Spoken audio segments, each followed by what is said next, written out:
देखो पहला सवाल है कि 8 सेंटीमीटर त्रिज्या वाले ठोस गोले से 2 सेंटीमीटर वाले कितने ठोस गोले बन सकते हैं। ये तो सबको क्लियर हो जाएगा, लेकिन हमें जो प्रॉब्लम होता है वो होता है जब छोटे गोले का कुल क्षेत्रफल निकालने के लिए कहता है।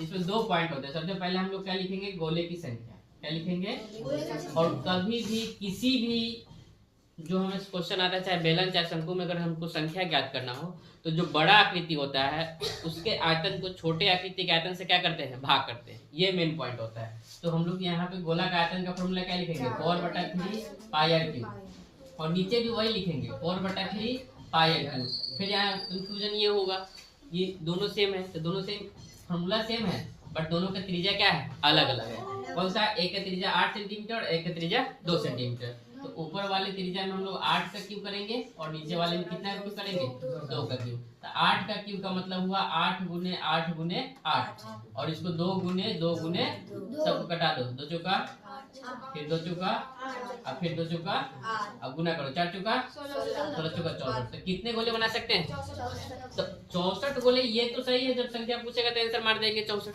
लेकिन जब उसमें ऐड कर देंगे कि गोले का कुल पीठ क्षेत्रफल बताना है तो यहाँ पे लिखना पड़ेगा हमको कि 64 गोले का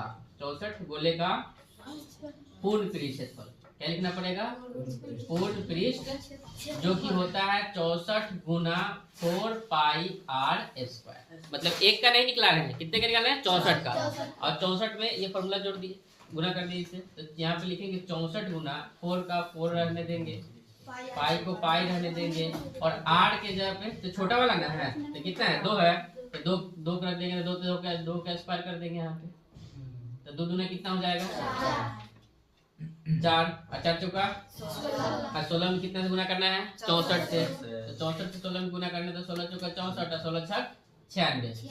तो 4 6 6 12 के 2 हाथ में 1 और 9 1 कितना हुआ 10। तो इसका आंसर हो जाएगा 1024 पाई।